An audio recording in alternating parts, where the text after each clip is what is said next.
Give us a sense as to what you see of it, and also what you're hearing from your Republican colleagues there, who a week or so back, as it was finishing up in the House, made clear they had some reservations. Well, of course they have reservations. This is a bill that will ruin people's lives all across the country. You're talking, as I mentioned, about a bill that would throw 15 million people off of their health care. And for what? In order to fund a new massive tax cut for the wealthy and corporations, the richest Americans would get reportedly a $270,000 tax cut from this bill.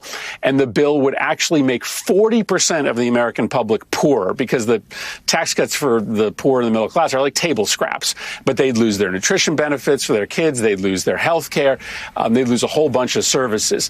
Yes, I think Republicans are taking a look at this and wondering whether they can survive re-election. And so there is a chance that we can get the 4 votes in the Senate we need to stop this abomination of a bill. But it does require us talking about it. There was a CBS poll in the last week that suggested only about 30% of Americans know that there's a piece of legislation in front of the Congress that would do this much damage to the economy. So that makes sense. Donald Trump's going to distract you with a fight with Elon Musk. He's going to distract you with National Guard troops, because he knows that if only 30 or 40% of the American public know that he's about to throw 15 million people off of their health care, working families, then maybe Republicans won't be under the kind of pressure that they should be under to stop. Look, at this point, it really leaves you speechless.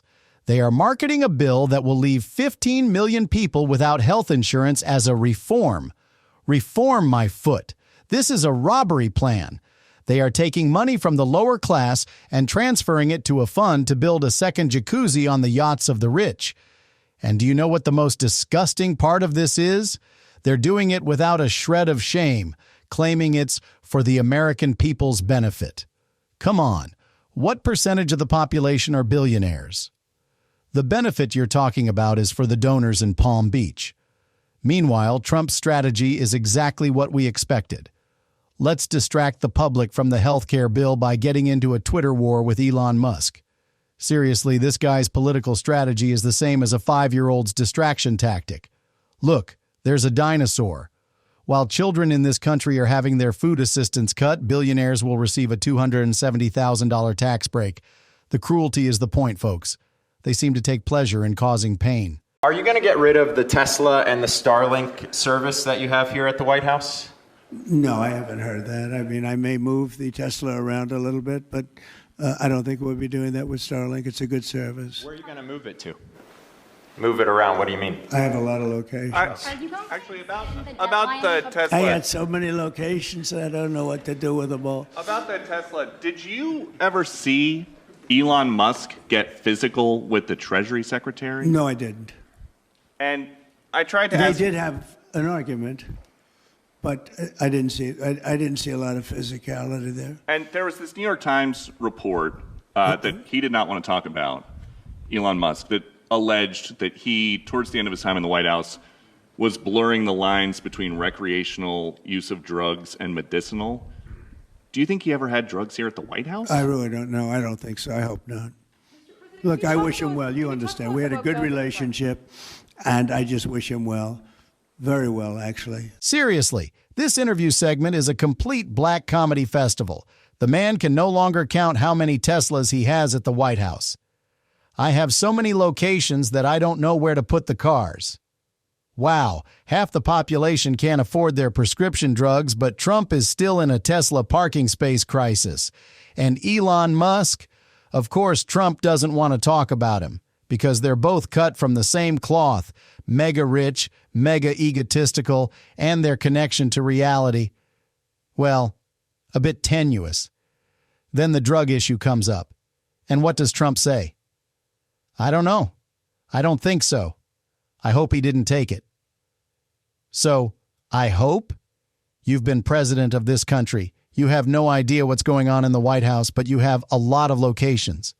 Come on, what kind of absurd sitcom scene is this? But it's real. That's the problem. The fact that these guys have lost touch with reality is ruining our lives. I'm serious. These people have lost it, and it's us who are paying the price. Marines now will support, reportedly, what are still hundreds of National Guard troops that are on the ground in L.A. under the Trump order, and during the objection of the California Governor, Gavin Newsom. He's now filed a lawsuit on that front as well, and we're going to run through all of that with you tonight. But a little historical context. This is the first time a United States president has had to clash with or ignore a governor in the deployment of the National Guard all the way back to 1965. The circumstances then quite different after years of back and forth and cases and lawsuits and new federal legislation. President Johnson ultimately made what was then still a very big move to send troops to Alabama without a governor's collaboration in order to protect the civil rights under law that had been established by both federal legislation and years of case law. The point being, whatever one thinks about the immigration issues in our country today, there is no recent precedent whatsoever for a president bringing out the Guard the way Donald Trump did quite quickly this weekend.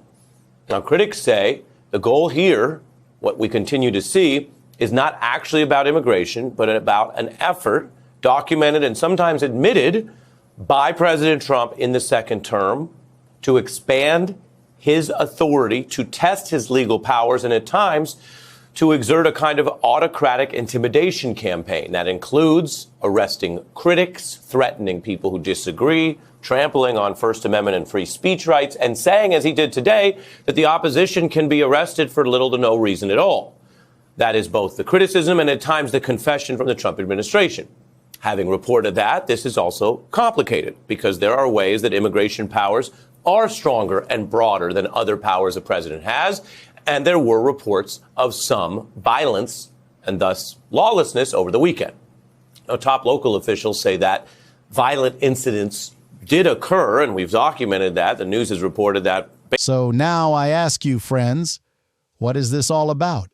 Trump is deploying hundreds of National Guardsmen to the streets of Los Angeles, even though the governor of California said, "I don't want them." And isn't this a first? In 1965, federal forces were used to protect civil rights, yes. But back then it was about equality, constitutional rights. What's it now? Because Trump felt like it. Seriously, he's calling it an invasion, as if there's a rebellion. What rebellion, brother? It's a protest, a peaceful demonstration, the First Amendment. But according to Trump, it's an invasion, because that's how it suits him. Remember how this guy said he respects the law? Yeah, only the imaginary law books he wrote himself.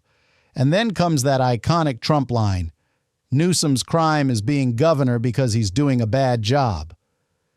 Excuse me, but is that now a reason to arrest someone? We've gone beyond humor now. We're in cartoon territory. He wants to use presidential power like a stick against governors, journalists, even old friends. He's even fighting with Elon Musk and threatening to get in his way. Why? Because the man tweeted freely. Free press? Zero. Criticism. Immediate handcuffs. And then he comes out and says, "I said it as a joke." Yes, we laughed a lot. But at whom?